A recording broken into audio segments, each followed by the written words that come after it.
So mayroon pong kinalaman sa oras ang ating pong pag-uusapan ngayon. Nung una po ay meron na akong lesson patungkol po sa oras, pero mapansin ko ninyo, iba yung picture ng relo ngayon at pati yung kulay. Opo. Kasi ngayon ay specific na pagpapalaga ng oras ng ating pong pag-uusapan. Ito yung panahon po na napakaraming oras ang nasa ating disposal. Dahil po sa pandemya, marami po sa atin ang work from home. Kami po mga preachers, parang work from home na rin eh. Noon pong unang taon ay sinubukan po naming lumabas-labas. Kasi nga gusto nating maging normal pa rin sana ang gawain hanggang sa kami po ay mahawaan ng virus at nadala na po kami. Na-hospital ang aking may bahay. Awa ng Panginoon na hindi ako masyado at ako po ang naging lingkod po sa kanila. Mga kapatiran po ay mayroon din ganong karanasan. At ang iba ay pinagpala na malalakas ang katawan, malalakas ang immune system. At kahit na nasa labas po sila ay okay pa rin naman ang kalusugan. Hanggang sa ngayon po mga kapatid, mga kaibigan, ay pinag-iingat pa rin po tayo ng mga nakakaintindi ng pagkakahawa ng virus. Kaya dahil po doon, marami po sa atin nang nasa mga bahay lamang. Ang mga bata supposed to be, hindi pa rin sila pinapalabas. Ang magandang balita sa aking napakinggan mula sa mga balita sa news, baka daw itong Disyembre ay papayagan na yung mga kabataan na lalabas. Balate sa Kamaynilaan. Itong mga nasa provinces ay mas maluwag kaunti, mga nasa subdivision ay nakakalabas kaunti. Pero isipin niyo po yung mga nakatira sa mga bahay-bahay na magkakadikit. O kaya ay sa mga walang gaanong ventilation na mga lugar. So nasa bahay sila lamang sila. At itong ating pong pamamalagi sa ating bahay, nangahulugan po ito ng pagkakaroon natin ng maraming panahon, maraming oras, na kung hindi po natin ito gagamitin ng maayos ay sayang. Sabi ko kanina, work from home na po ako. Halos ganoon. Paminsan-minsan po ay tumatakas kami. At sa sobra pong pag-iingat natin ngayon, naisip ko kung para sa aking sarili lamang kakayanin ko siguro. Kasi nung una pong atake ng virus sa aming bahay, ako lamang po yung malakas, awa ng Panginoon. Nung magpabakuna po kami, ako lang naman yung malakas. Yung mga dalawang kasama ko ay apektado ng after effect noong bakuna. Awa ng Panginoon ay malakas pa rin ako. Sa Panginoon ang dahilan.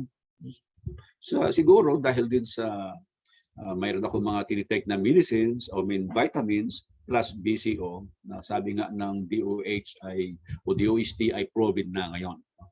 So, paano ko ginagamit ang oras ko dito sa bahay? Maliban po sa paghahanda ng mga lessons sa computer at sa ano pang mga activities natin sa computer dahil halos gabi-gabi po actually, maliban sa Sabado ng gabi, ay meron tayong gawain online. Pero alam nyo, maliban po sa online, mga gawain po natin ay meron po akong kinaabalahan dito na pinapakain ng mga rabbit, na alagaan ng mga rabbit. Alam niyo po ba na mga 20 heads na, more or less 20 heads na po yung ating nalagaan dito. Kaya umaga at hapon ay naging abala ako sa kanila. In between, nagpapahinga po ako sapagkat maaga ako nagigising. Alas 3, alas 4, alas 5, pinakamatagal na yun. Kaya in between na mga gawain sa loob ng bahay, nagpapahinga din naman ako. Kaya sabi ni Apostol Pablo, na inyong samantalahin ang panahon sapagkat ang mga araw ay masama. Salitang samantalahin ay medyo malalim yata ang pagkakahulugan natin. In fact, hindi katanggap-tanggap na salita ito sa iba.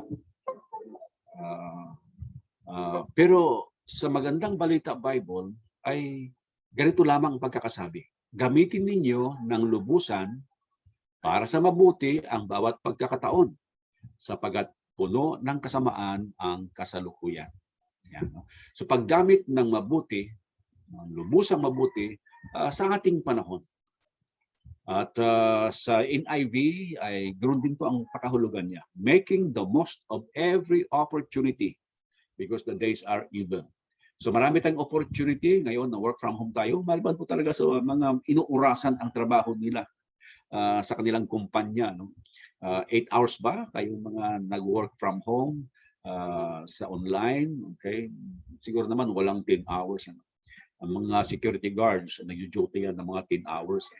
Ang iba, diretso, 24 hours. Pero the next day, bakante na sila. Hindi na sila papasok. Mga taxi drivers din pala, ganun, no? At nakakatakot na trabaho ngayon yan, pero may mga kapatiran tayo na sige na lang, no? The taxi driver sila dahil yun naman ang kailangan sa anak buhay po nila. Ganun pa man, marami sa atin ang nasa bahay lamang at maraming oras ang nasa ating disposal. So ano ang ating gagawin? Bago po yun ay alamin muna natin ang kahalagahan ng oras. Ano pong nagagawa ng oras? Una, ang oras po ang pinakamagaling na ahente upang mahayag ang kamalian at malaman ang katotohanan. Di po ba mayroong mga pangyayari sa buhay natin na hindi natin naiintindihan? Di natin alam actually. Noong nangyari ang bagay niyon. Pero paglipas ang mga buwan, taon, nagliliwanag at sinasabi natin, kaya pala nangyari yun. Yan. O kaya isang kasinungalingan ang ating narinig. No? Ang binabalita ng marami o yung salita pong chismis. No? Pero paglipas po ng panahon, alam nyo, nalalaman ang totoo. Kaya yan ang nagagawa ng oras o kaya ng panahon sa atin. Mabuti yun. Mayroon tayong halimbawa sa lumang tipan sa buhay ni Jacob. Di nga ba isa sa mga anak niya, itong si Jose, ang ibininta ng kanyang mga kapatid at nakarating siya doon sa Ehipto kung saan siya naging pangalawa sa hari. At ibinalita, hindi Ehipto, ibinalita ng mga kapatid kay Jose, no? Na itong si Jose, binalita kay Jacob, correct ko yan, na itong anak niyang si Jose ay namatay. Pinatay, kinain, nilapan ng hayop. Ang totoo, binintan nila. Tama, sa Ehipto yun. Kasi naging pangalawa siya sa Peru. At nag-ipon sila ng mapagkain doon. Okay. Lumipas ang panahon nung maging pangalawa na siya sa hari, ang kanyang mga kapatid na nasa Kanaan ay inabot ng gutom. Inabot ng gutom. Taggutom, I mean. Kaya kinailangan nilang pumunta doon sa kinaroroonan ni Jose upang, kasi nandoon ng mga pagkain. Nakapag-imbak si Jose, 7 taon na may saganang ani, pero yung sumunod na 7 taon ay walang ani, kaya pinaghandaan na yon ni Jose. At noong pong magkita-kita po sila, takot na takot sila kay Jose. Akala nila ay paghihigantihan sila ni Jose. Pero ika nga ay time heals. Pinagaling ng panahon, ng oras, ang hindi mabuting pangyayari sa buhay nilang mga magkakapatid. Pinatawad na sila ni Jose. Kaya sa Genesis 45, pag ginawa ni Jose, no, pinatawag niya ang kanyang ama na si Jacob, pinadala niya doon sa Ehipto at sabi nga sa verse 27, kanilang isinaysay sa kanya ang lahat ng salita ni Jose na kanyang sinabi sa kanila nang kanyang makita ang mga koritong ipinadala ni Jose upang dalhin sa kanya ay nagsaori ang diwa ni Jacob na kanilang ama at sinabi ni Israel, siya na, si Jose na, aking anak ay buhay pa. Ako'y paroroon at titingnan ko siya bago mamatay. Nagkasundo-sundo po, no? Ang mga anak ni Jacob at pati nga si Jacob at ang kanyang mga anak, nagsama-sama sila doon. Kaya naman, sasabi natin na nagagawa ng panahon, pinapaghilom niya ang mga saluyranin ng pamilya. At yung kasinungalingan ay nagkaroon ng kalotohanan at iba pang mga bagay. Panahon din ang pinakamahusay na tagagawa. Ibig sabihin na dahil sa panahon ay nade-develop ang isang tao mula sa pagiging sanggol, paglipas ng panahon, no? Magiging bata, mula sa bata binatilyo, magiging binatilyo ay magmamature siya hanggang sa maging lolo siya. Well, physically. Spiritually ay ganoon din po, no? Hebrews chapter 5 verse 12.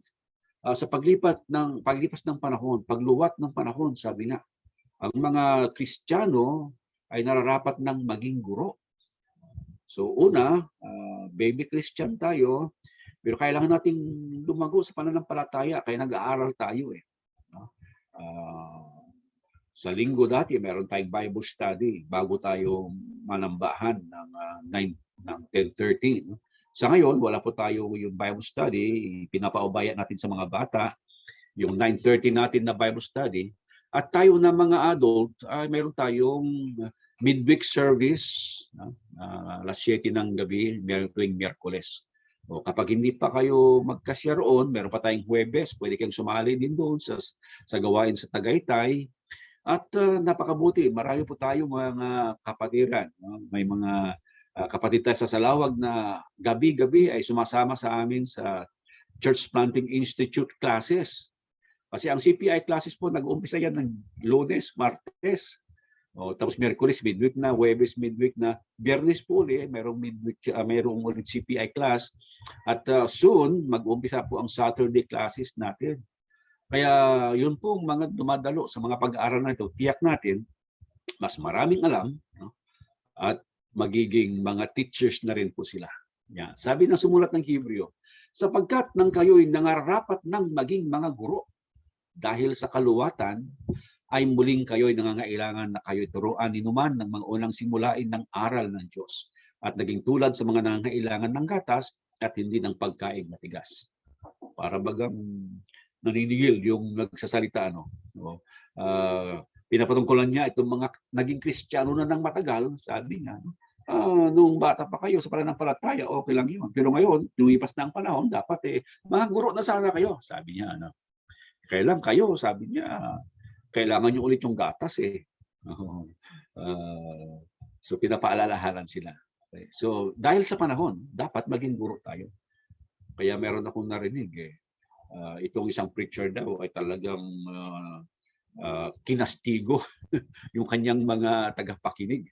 Pagkatapos niya mangaral, may lumapit sa kanya. Sabi niya, brother, huwag ka nang masyadong mahigpit sa amin. Don't be hard on us, sabi sa English kasi Amerikano. Why? Well, we are baby Christians, sabi daw niyang kausap. Bakit? Gano'n ka ba katagal na Kristiyano na? 30 years, sabi niya. Kaya sabi ng preacher, 30-year-old Christian, baby Christian.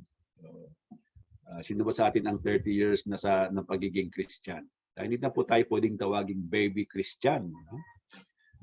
Sabagay, depende po yan sa ating pace, gano'n tayo kabilis lumago. Pero gano'n naman, mabagal o mabilis ang paglago, 30 years ay talagang matagal na po yan. We ought to become teachers because of the time that passed by. Okay? Yan ang sinasabi natin na pangalawang kahalagahan ng oras. At ang oras din po, no? Nasa paglipas ng panahon, yung mga relasyon ay nakakapanumbalik o nagsisibalikan. Time will heal, maulit ko lamang ang kasabihan na yun. Kasi sa Gawa Kapitulo 15, maunawaan natin yung naging suliranin ni Pablo at saka ni Bernabe. Sa una kasi nilang missionary journey, kasama nila si Marcos na pinsan ni Bernabe. Naglawig sila, pumunta sila sa labat ibang mga lugar. Kaya lang sa kalagitnaan ng kanilang misyon, umalis si Marcos, iniwanan si Pablo at saka si Bernabe. Kaya naman, sa pangalawang missionary journey nila, babalik si Pablo at saka si Bernabe sana, kaya lang may problema. Sabi rito, verse 37, inibig ni Bernabe na kanilang isama naman si Juan na tinatawag na Marcos. Datapwat, hindi minagaling ni Pablo na isama nila ang muniwalay sa kanila mula sa Pamphylia at hindi sumama sa kanila sa gawain. At nagkaroon ng pagtatalo. Ano pa sila'y naghiwalay at isinama ni Bernabe si Marcos at lumayag sa Chipre. Natapwat, hinirang ni Pablo si Silas at yumaon na sila'y pinagtagubilin ng mga kapatid sa biyaya ng Panginoon. Ito po yung isang halimbawa na mga kapatid man, mga Kristiyano man, nagkakaroon ng hindi pagkakaunawaan dahil sa magkakaiba tayo ng personalidad. Si Pablo, ayaw na niya kay Marcos. Si Bernabe naman, gusto si Marcos. At gusto niyang isama si Marcos. Sila po yung magkamag-anak kasi. Sabi ni Pablo, hindi na. At ang gusto ni Pablo naman ay itong si Silas. Kaya naghiwalay po sila ng lakad. Kanya-kanya po silang gawain. Pero sabi nga natin, parehas po silang nangangaral ng dalisay na ebanghelyo. Kaya mayroong nagtanong sino kaya ang totoo? Yung dalawa po totoo yan. Totoo pangaral ni Bernabe, ganoon din si Pablo. For the time being, nagkahiwalay po sila ng gawain sapagkat mayroong hindi pagkakaunawa ang tinatawag natin na personal o sa personalidad niya. Subalit tinan po yung nangyari paglipas po ng panahon sa Colosas 4:11. Sa pagbati ni Pablo, maunawa natin na nagkaayos na po sila ni Marcos sa ni Bernabe. Binabati kay na Aristarco na kasama ko sa bilangguan at ni Marcos na pinsan ni Bernabe. Ibig sabihin, magkasama na si Pablo at saka si Marcos. Kasi kasama siya, si Marcos, sa mga pagbati na sinasabi ni Apostol Pablo. At ganoon din sa ikalawang Timoteo 4:11, sabi niya si Lucas lamang ang kasama ko, kaunin mo si Marcos. Pinapasundo niya si Marcos kay Timoteo at ipagsama mo sapagkat siya ay mapapakinabangan ko sa ministeryo. Kung dati umalis si Marcos, siguro sa paglipas ng panahon, nag-mature na siya, concerned na siya, seryoso na siya sa gawain ng Panginoon, kaya pinatawag na siya ni Pablo. Dali mo rito si Marcos na, sabi niya kay Timoteo, mapapakinabangan na siya sa gawain.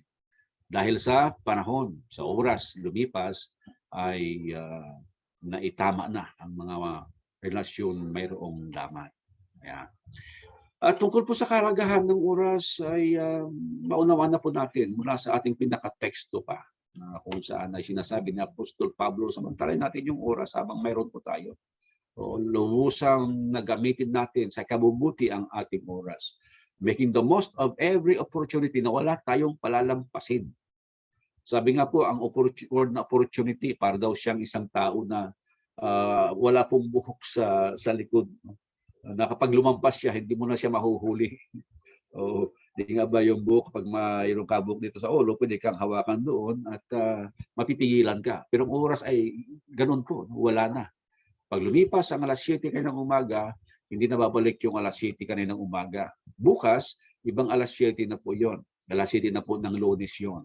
Kasi yung kaninang alas 7, linggo po yun. Yan po kahalaga ang oras. Minsang lumipas, hindi na po muling babalik. Kaya napakahalaga po ito. Kaya sabi ni Pablo, samantalahin po natin habang meron tayong oras.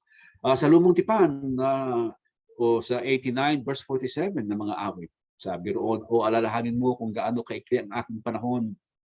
Sa anong pagkawalang kabuluhan, nilalang mo ang lahat ng mga anak ng mga tao.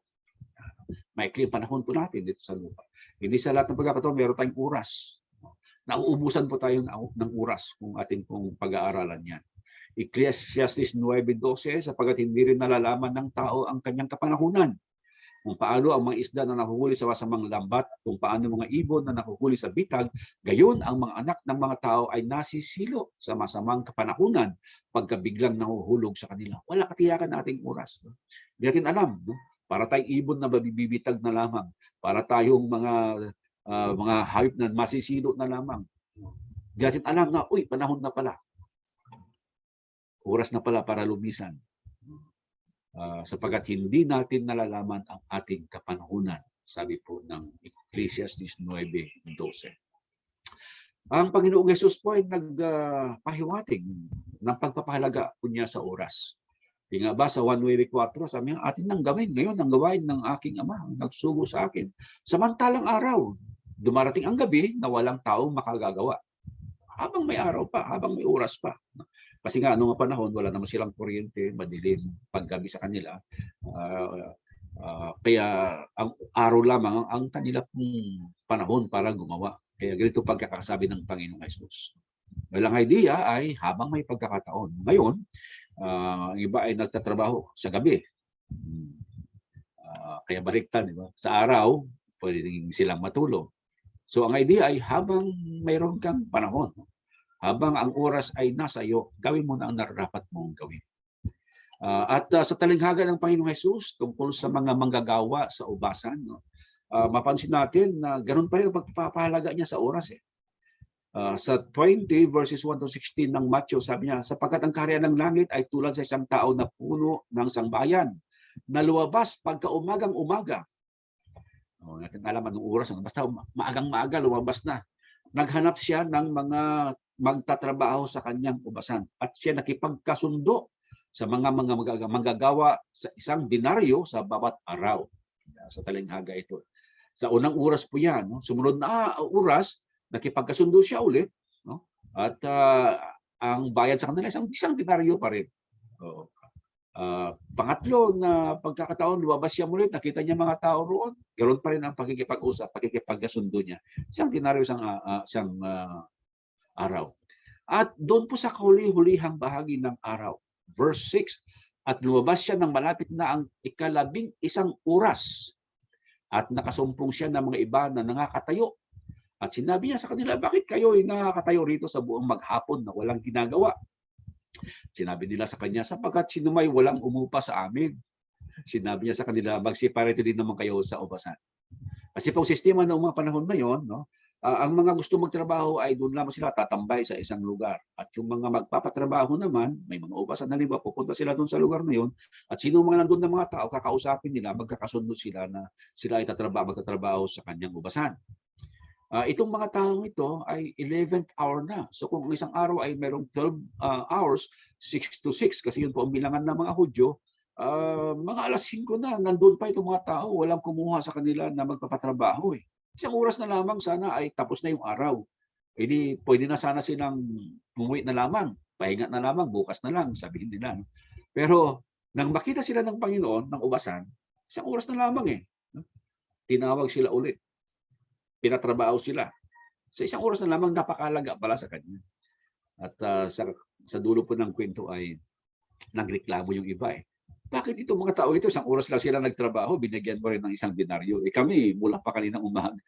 Yun ang usapan. Yun ang usapan. Kung anong usapan noong una hanggang doon sa uli, isang denaryo lang, yan talaga tinanggap. Pero ang point ay, kahit na isang oras na lamang natitira na oras ng trabaho, pinahalagaan pa rin ng ating Panginoong Hesus. Mahalaga sa Kanya ang oras. At ang katamaran at kawalan ng gawa ay pagsasayang ng oras, mga kapatid.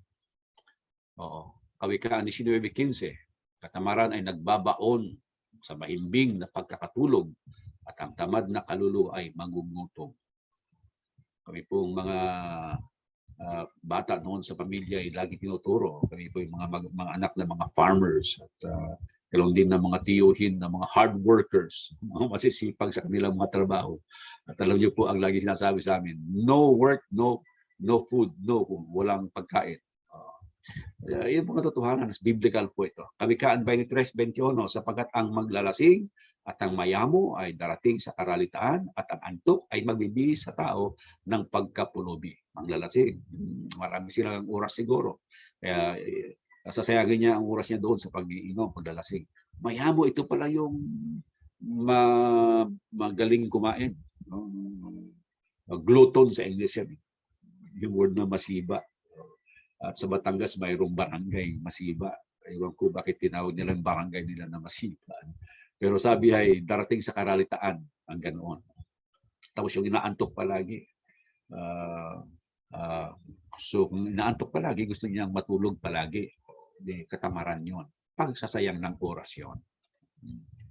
Unang Timoteo 5:13, kung bakit mayroong instruction si Apostol Pablo sa kay Timoteo na huwag suportahan yung mga babaeng balo ng panahon niya, pero ang mga babaeng balo na ito ay mga bata pa, no? Actually kaya pa din ang magtrabaho, pero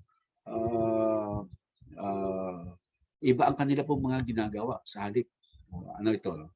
Sabi ni Pablo kay Timoteo, at bukod dito ay nag-aaral din naman na maging mga tamad, nagpapalipat-lipat sa bahay-bahay, at hindi lamang mga tamad, kundi matatabil din naman ang mga mapakialam na nalawagsi-pagsalita ng mga bagay na di nararapat. Kasi nga sila ay wala sang trabaho, parang umaasa sa ibang tao. Kaya sabi ni Pablo, huwag mo silang ituring, no? Na mga karapat-dapat na matulungan. No?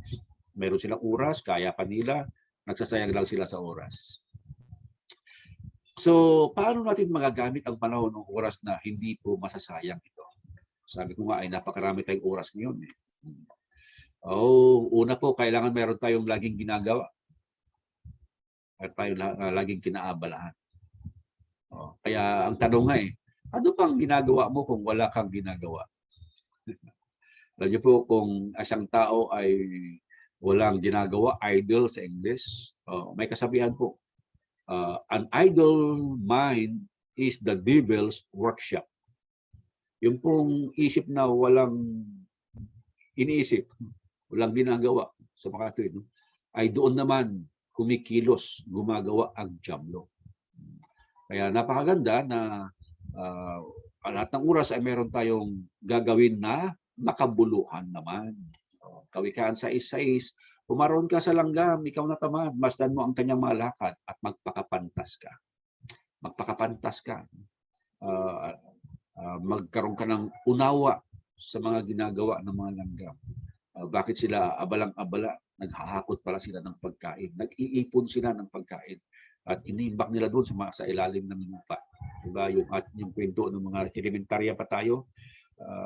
Kulisap ba yun at saka yung mga langgam? O yung kulisap, tawa lang ng tawa, awit na ng awit, no? Nang maganda ang panahon. Samantalang yung mga langgam, may ipon naman ng pagkain. Dumating yung tag-ulan, bagyo, baha. Wala nang makain si kulisap. Ang mga langgam meron. See? Kaya magandang meron tayong ginagawa sa mga panahon, oras na binigay po sa atin. At sa ating paggawa, mga kapatid, kailangan sa tamang pamaraan. At saka, yung dapat lamang na gawin, ang gagawin natin. Kasi kung gawa naman tayo ng gawa, mali-mali naman ang ginagawa natin, uulitin mo yun. Sayang naman ang oras. O kaya, yung hindi dapat na gawin, yun ang ginawa mo na, hindi pa naman pala kailangan gawin. O di pagdating ng tamang panahon, gagawin mo siya ulit. Kasi yung mga gawa ng gawa, parang as if doing nothing lang po sila. Age. As if doing something.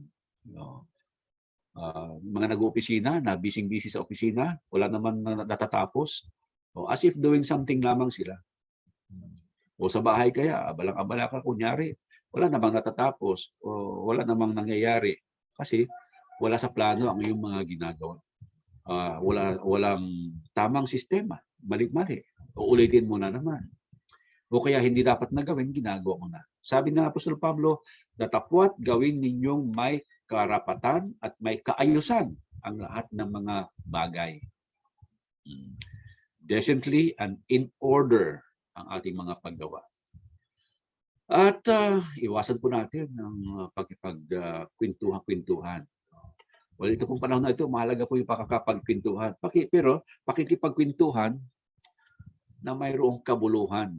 Alam niyo na yung wintong walang winta. Dapat kwentong mayroong kwenta.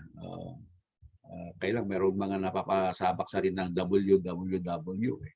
Wintong winto, walang winta. Kasalanan ito ng mga babaeng balunga na nabanggit ko na sa unang Timoteo 5:13 na sinasabi ni Pablo kay Timoteo, huwag mong tulungan yung mga babaeng yan. Mga bata pa sila, pero sa katamaran po nila ay nagbabahay-bahay lamang sila at nagchichismisan lamang. Pinapakialaman pa ang buhay ng mga buhay, nagsasalita ng mga bagay na di nararapat. Yun. Nasayang-sayang po ang oras natin sa sobrang pakikipagkwentuhan. At hindi lamang kwento kasi ito, gumamit siya ng word na pakikipagsalita ng mga bagay na di nararapat o di chismis yun. Pakikipagdaldanan. Sa ngayon, sa bagay ay bawal magpalipat-lipat. Kailangan mayroon tayong distance at naka-face mask po tayo. Tamang pamamahinga ay isang paraan po na hindi masayang ang ating oras. Kasama nito yung relaxation, yung bang mga laro-laro natin. Pang-relax, wala problema yan. YouTube natin, nanonood tayo, telebisyon, nanonood tayo. Kasama po yan sa pagpapahinga po natin. Kaya lamang, pag nanood na ako ng YouTube na maghapon, nakaligtaan ko na iba pa ko pang mga gawain, ay hindi na po maayos yun. Hindi na po tamang paggamit ng oras ko yun. In fact, sino ba ang nangangailangan ng pahinga?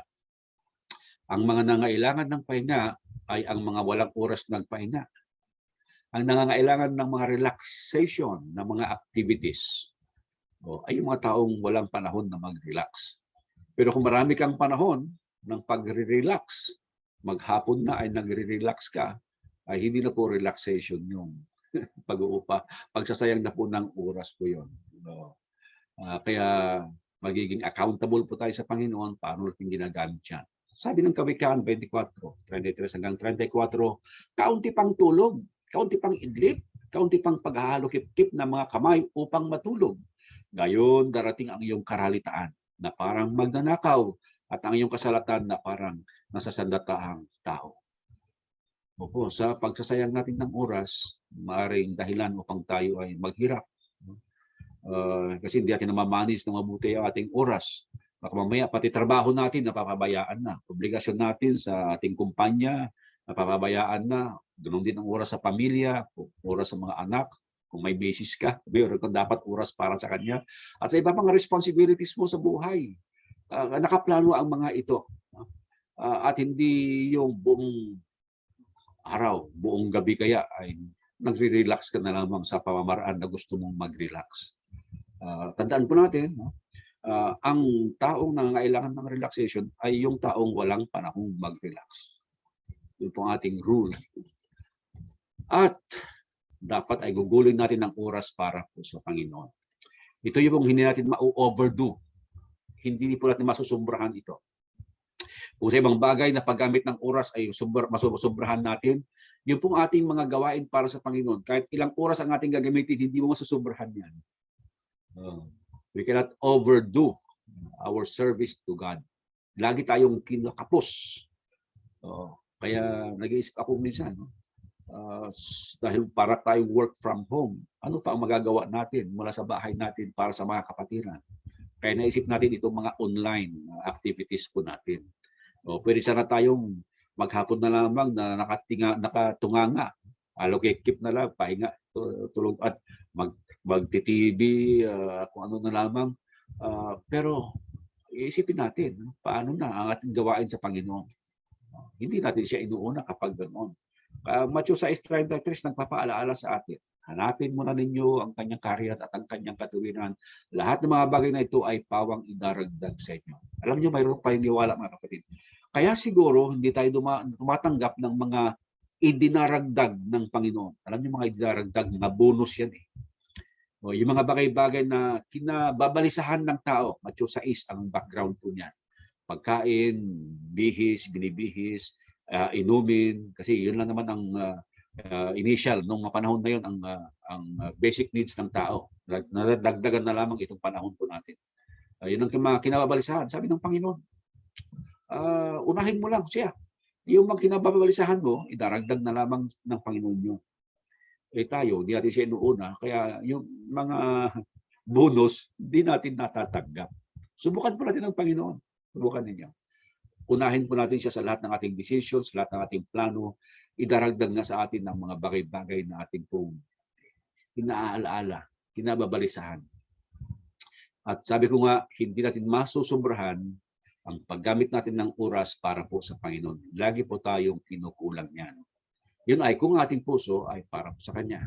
Kung ating layunin ay para po sa Kanya.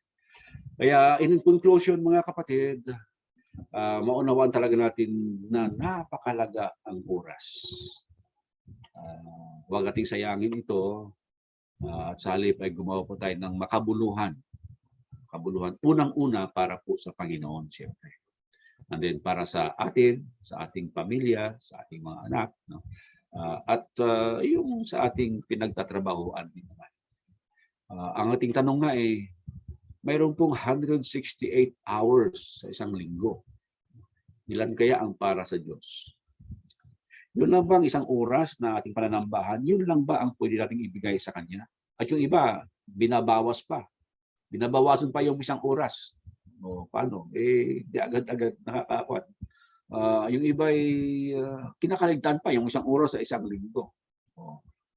Ang tanong ngayon, ilan doon sa 168 na oras sa isang linggo ang para sa Kanya? Pwede po tayong gumamit ng mga oras na ito, not exactly na pananambahan o pag-aaral ng salita ng Diyos ang ating gagawin. Subalit mayroong tayong mga paraan na magamit ang oras, masasabi natin na ito ay paglilingkod sa Diyos at paglilingkod sa ating kapwa. So ito po ang ating aralin, mga kapatid, mga kaibigan. Matuto tayong pahalagahan ang ating oras.